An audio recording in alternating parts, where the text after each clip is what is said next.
UFOs don't come from outer space or another planet. UFOs come from the North Pole, the Antarctic,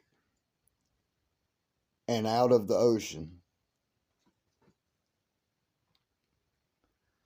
That's why all the governments of the world have a treaty over the North Pole and the Antarctic. And nobody is allowed to go to either place. Yes, the Antarctic has approximately 20,000, 20,000 visitors a year. But they are only allowed to go on the outskirt of the Antarctic with a guide. You're not allowed, no one is allowed to go there without a guide or past a certain point. The North Pole has a big magnetic mountain directly in the center of the North Pole. And in the center of the mountain, there is a hole that goes in the ground, a big hole that goes in the ground to a hollow earth.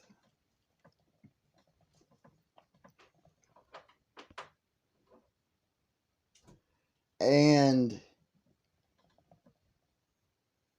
this hollow earth contains a black sun. Everything we see here radiates from that black sun. All our colors, our sun, our moon, our solar system, everything radiates from that black sun. Now, inside this deep hollow earth, there is a race of beings, humanoid beings.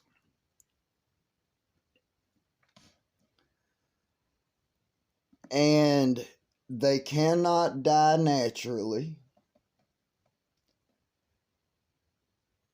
They can't get sick.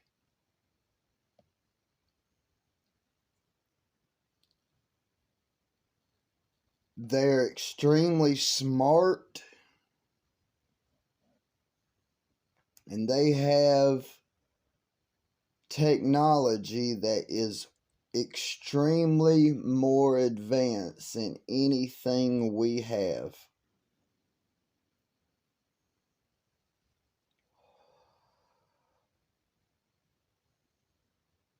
The ocean, you notice these videos of the Navy showing UFOs darting down into the ocean. That's because there is entrances to the hollow earth beneath the ocean.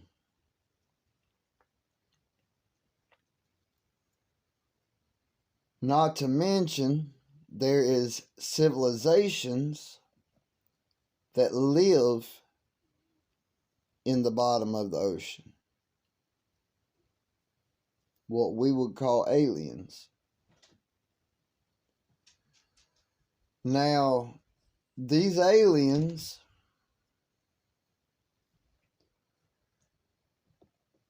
some of them are harmful to us. and some of them are not.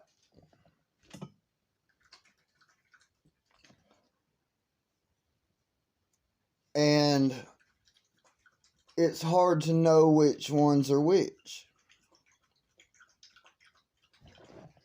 Now, the government hides all this stuff.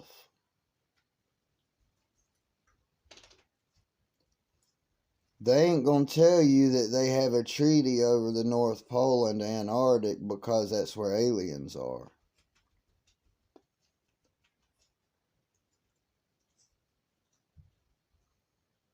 But that's what it is. And there is, like I said, a hollow earth. And the entrance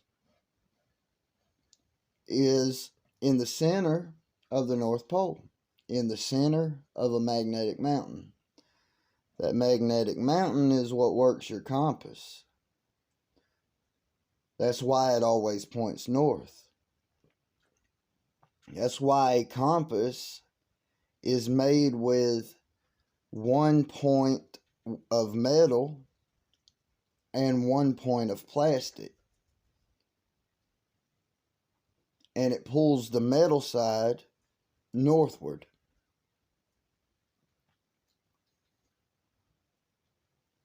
So,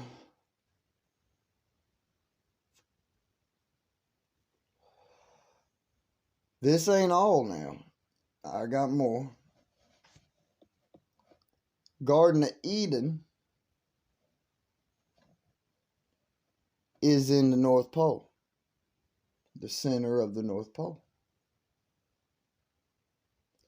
If you look at old maps, the 4 rivers that flowed from Eden flowed from the center of the North Pole outward between 4 chunks of land.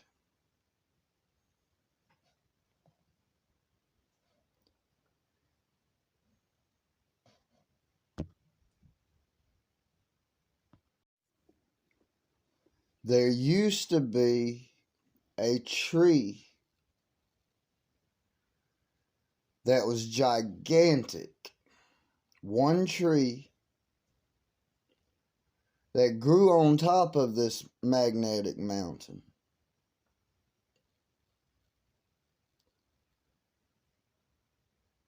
And it was called the Tree of Life.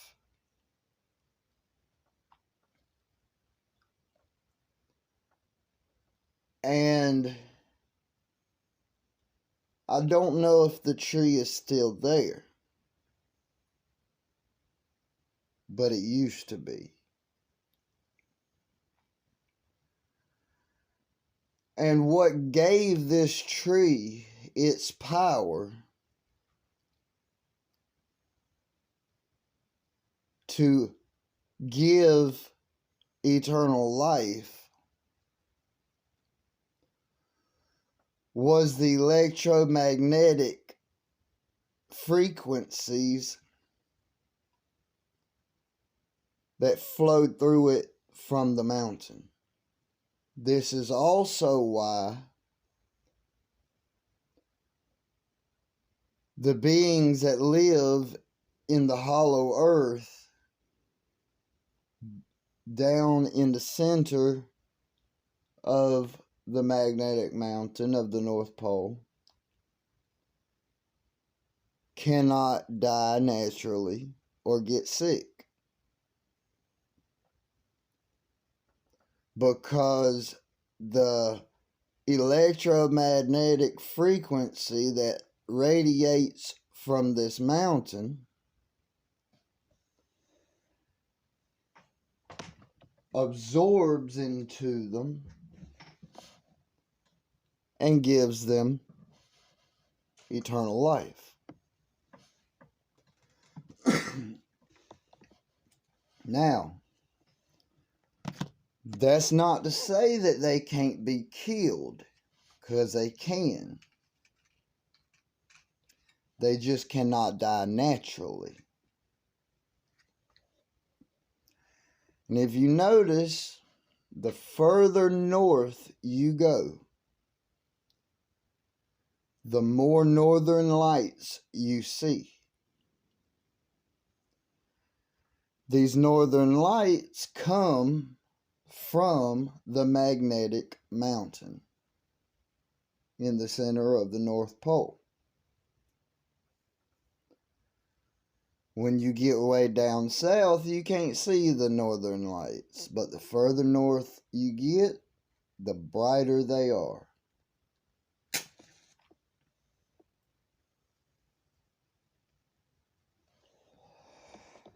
And this mountain is proven to be there. You can look for yourself.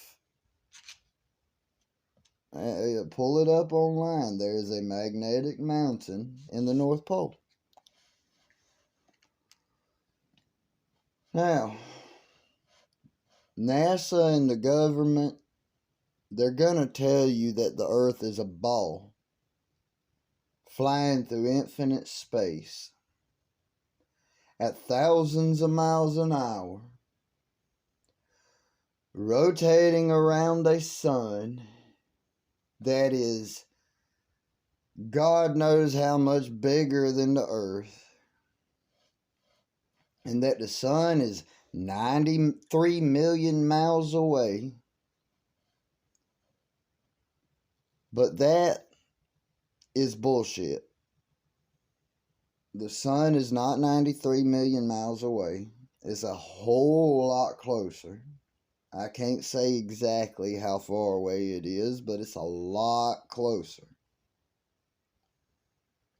It's local. It's inside our firmament.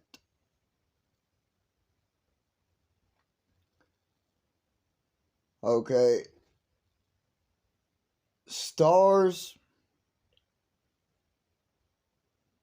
are nothing but lights in the firmament. They're plasma, balls of plasma in the firmament. They're fixed into the firmament. We cannot leave this planet. Space is fake. The government will tell you it's real. NASA will tell you it's real. NASA has reasons to tell you it's real because they make $50 million a day to tell you that space is real.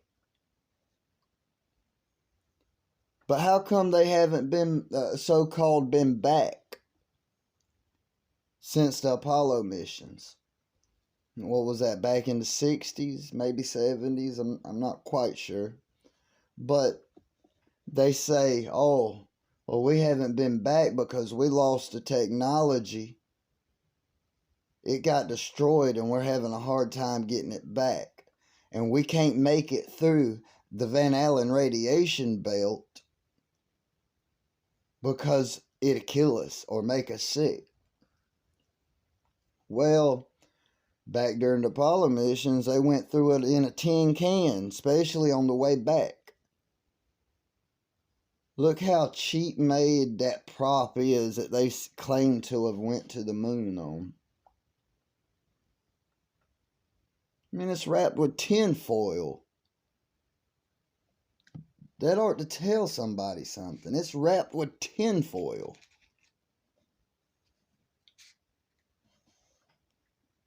They claim space is a vacuum.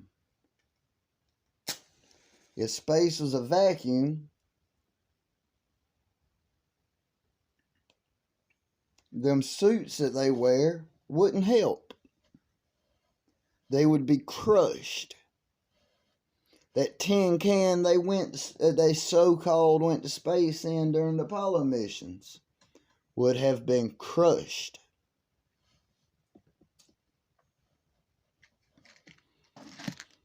Space is fake. We don't live on a ball flying through space at thousands of miles an hour. We live on a fixed, unmovable foundation that we call flat, but it's not flat. You know, when people hear flat, they think like a piece of paper or a pancake. You know, that's not the case. Flat, yeah, flat, but not literally flat, because you got mountains and you got valleys. The mountains are a lot higher than the valleys, and the valleys are a lot lower than the mountains. It's more like a bowl. And I say bowl because the Antarctic isn't a spot on the bottom of a bowl. The Antarctic surrounds our entire existence, goes all the way around us.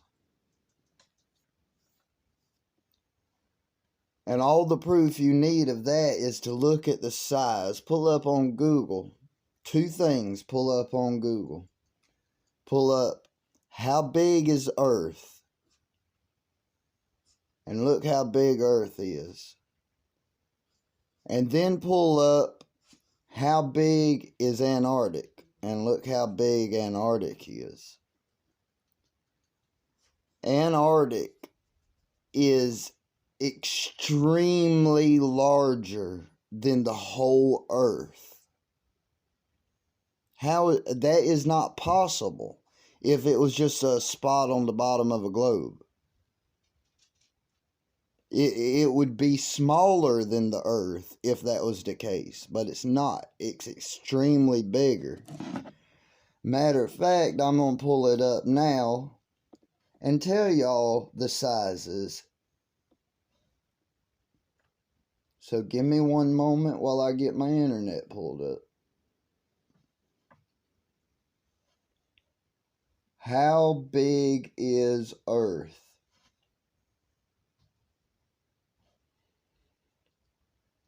Okay, Google says Earth is 3,958.8 miles.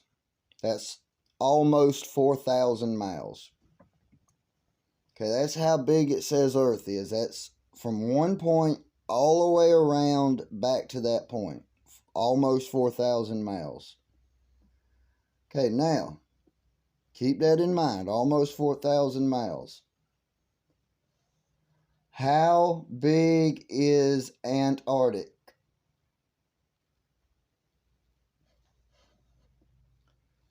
Antarctic is 5.275 million miles. Okay, that's 5.25 million miles that the Antarctic is. You see how much difference that is, but yet they want to say it's a ice cap on the bottom of a ball Earth, when in reality it circles the entire plane. That's why it's so much bigger than the entire Earth itself. The Earth, they say, is 4,000 miles, almost 4,000 miles. And it's 5.25 million miles across the Antarctic. People, they're lying to y'all. How is the Antarctic 5.25 million miles if the Earth is only 4,000 miles? That's because we live on a flat Earth, not a ball. Space is fake.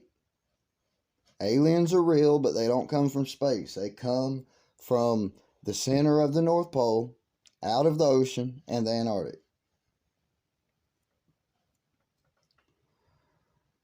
Okay, and I say fish bowl. Let me get back to that bowl thing that I was talking about. The Earth is like a bowl, because the Antarctic holds everything in. the big ice walls, that holds everything in. It holds the water in, the land in. If the ice wall wasn't there, the water would flow away and the land along with it. So back in the early 1900s, there was a man named Emerald Byrd,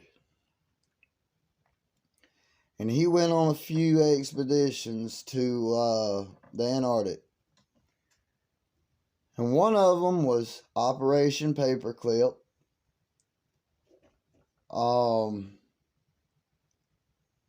And one of them was Operation Fishbowl. And there was one or two more. Can't think of the names of them right off the top of my head. But the Operation Fishbowl, think of that name. They named that for a reason, because they knew that the Antarctic held everything in like a fishbowl.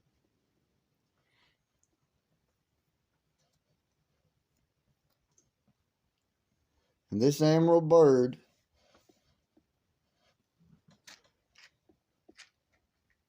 he wrote in his flight logs about a race of beings that was on the other side of the Antarctic. Not even completely on the other side of it, but somewhere along the other side of it.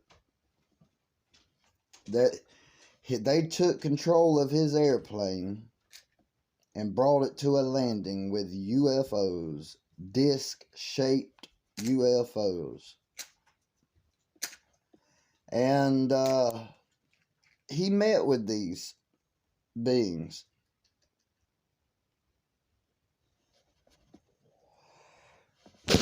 And he explains how they are unable to get sick and unable to die naturally. And he also goes on to say that he's seen mammoth there.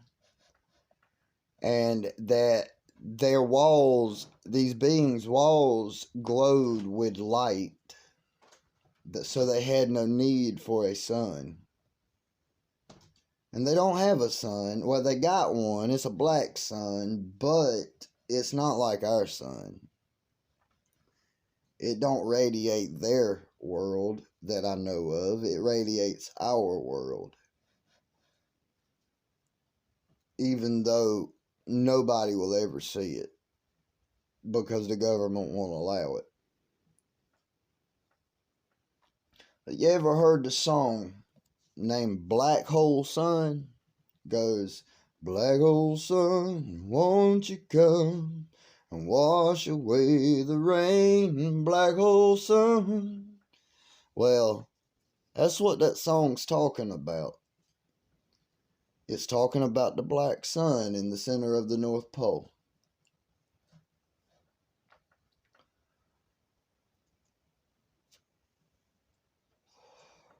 Well, I guess I'm going to call that it for this video. But there's going to be a lot more videos coming out. And everything I say to y'all is the flat truth.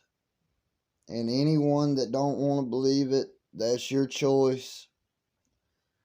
But I'm telling you the truth. I've seen a UFO with my own eyes. When they go to take off, they start glowing like a ball. A white ball. And eventually they turn red. And some of them turn blue. But the majority of them are like a white ball of light when they're in the sky. And the light don't radiate out from it. It don't do like a light bulb. It don't radiate out from it. It's contained to it. the white light is contained to the UFO. It don't radiate out from it.